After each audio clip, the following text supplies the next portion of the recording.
Hey, salut la gang, c'est JP pour l'école du jeu et aujourd'hui j'ai le plaisir de vous présenter un jeu pour 2 joueurs seulement. Il s'agit de Holmes, Sherlock contre Moriarty et c'est l'éditeur Yellow qui nous a fait parvenir cette boîte pour qu'on puisse vous en parler un peu aujourd'hui. D'ailleurs, je ne sais pas si vous étiez au courant, mais Yellow a récemment, je trouve du moins, vraiment bonifié sa gamme de jeux pour 2 joueurs seulement avec des titres comme justement Imhotep, Lost Cities ou Andorre. Alors vous pourrez jeter un coup d'œil à ces titres si ça vous intéresse. Les jeux pour 2 joueurs seulement, mais en attendant, commençons par jeter un petit coup d'œil à Holmes.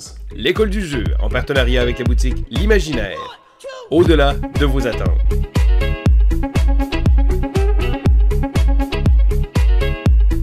Nous voici donc devant Holmes, Sherlock contre Moriarty, ce jeu de duel pour 2 joueurs seulement.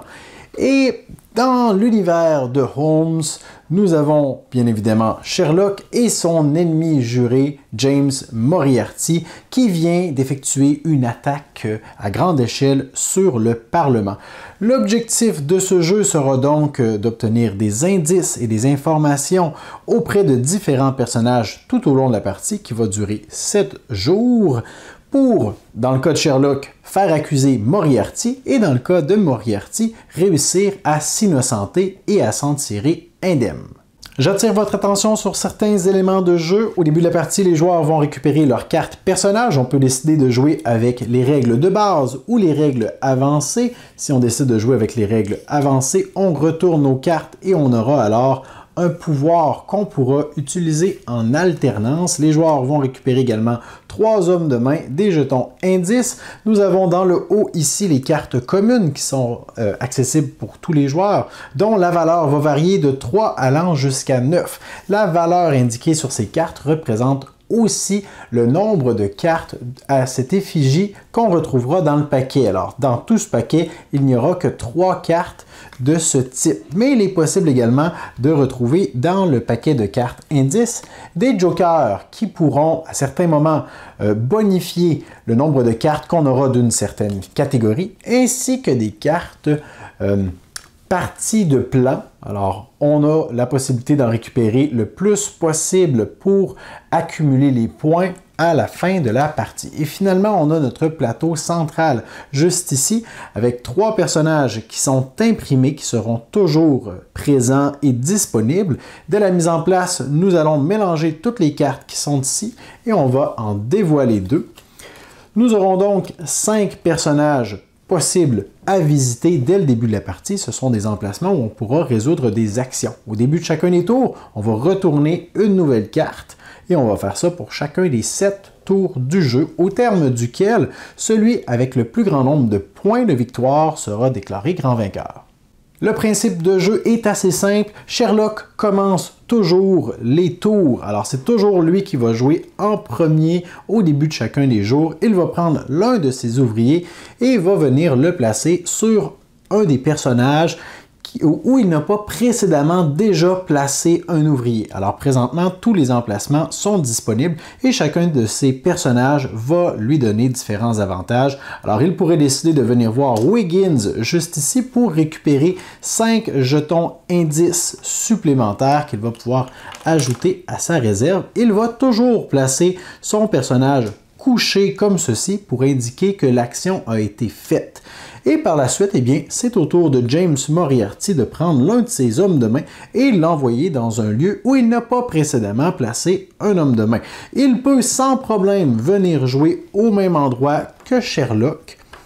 Par contre, il y aura une petite restriction à la fin du tour. Ça va tout de même créer une situation contraignante. À tout moment, si un joueur doit récupérer des jetons indices et qu'aucun n'est disponible dans la réserve, à ce moment, il n'est pas possible d'en récupérer davantage. Il va falloir les dépenser et les retourner dans la réserve pour continuer à en obtenir. Par la suite, on est de retour à Sherlock qui pourrait prendre son ouvrier et l'envoyer dans n'importe lequel des lieux restants. Alors, il pourrait décider de l'envoyer juste ici, voir l'inspecteur Lestrade. Il va alors dépenser 3 jetons indices qui retourneront dans la réserve pour récupérer 2 cartes commune. Alors, il peut récupérer les cartes de son choix. Il peut décider de ramasser, par exemple, les 2 cartes qui sont juste ici.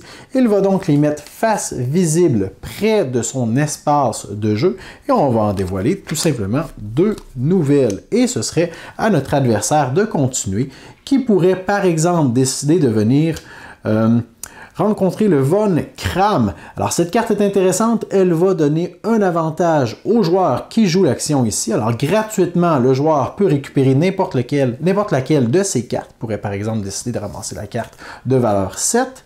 Et par la suite, Sherlock pourrait, s'il le désire, payer un jeton indice pour récupérer la première carte de la pioche, la consulter secrètement et la placer près de son espace de jeu face cachée. Cette carte ne sera dévoilée qu'en fin de partie. Alors, ça va permettre de surprendre notre adversaire avec des majorités, parce qu'à la fin de la partie, c'est ce qu'on veut obtenir, des majorités dans chacune des catégories de différentes cartes. Et on va progresser comme ça. Les joueurs vont venir placer leurs hommes de main à tour de rôle. Lorsque tout le monde a fait ces 3 actions, c'est la fin du tour. La première chose qu'on va regarder, c'est est-ce qu'il y a des emplacements où on a 2 ouvriers au même endroit. Dans ce cas-ci, oui, près de Wiggins. Alors, ce qu'on va faire, premièrement, c'est qu'on va retourner la carte de Wiggins pour le prochain tour. Wiggins sera indisponible, mais les ouvriers vont tout de même rester là. Advenant le cas où ça arrive sur un personnage imprimé, il n'y a pas de conséquences. Et si une carte était déjà retournée, eh bien, ce qu'on ferait d'abord, c'est qu'on rendrait cette carte disponible pour le prochain tour et ensuite, on rend indisponible d'autres cartes. Puis, on va soulever tous nos personnages. Et si on était rendu, par exemple, au 3e jour, eh bien, on dévoilerait une nouvelle carte et on recommence avec Sherlock à déplacer nos personnages à partir des emplacements qui se trouvent déjà. Alors, je pourrais prendre mon personnage ici de Dr. Watson, mon homme de main, et l'envoyer dans n'importe quel emplacement où je ne me trouve pas déjà et continuer d'effectuer mes actions. On continue comme ça jusqu'à la fin du 7e tour, puis on passe au décompte final. Projetons-nous dans le futur et imaginons être à la fin de la partie. Alors, on a ici les cartes qui auront été récupérées par chacun des joueurs. Si les joueurs ont des cartes face cachée, c'est à ce moment qu'ils vont les dévoiler et les mettre dans les colonnes correspondantes. Peut-être qu'ils vont dévoiler ainsi de nouvelles informations qui vont faire crier de rage leur adversaire et on va comparer chacune des catégories de cartes en commençant par les cartes de plus petite valeur. On va d'abord regarder qui est celui qui en possède le plus. Dans ce cas-ci, il s'agirait de James Moriarty. Donc, Moriarty va marquer les points pour les cartes de catégorie 3, mais pour déterminer combien de points il va marquer, on va compter la valeur des cartes, dans ce cas-ci 3, auquel nous allons soustraire le nombre de cartes que l'adversaire a réussi à récupérer. Alors, on soustrairait 1, et ici, James Moriarty marquerait 2 points.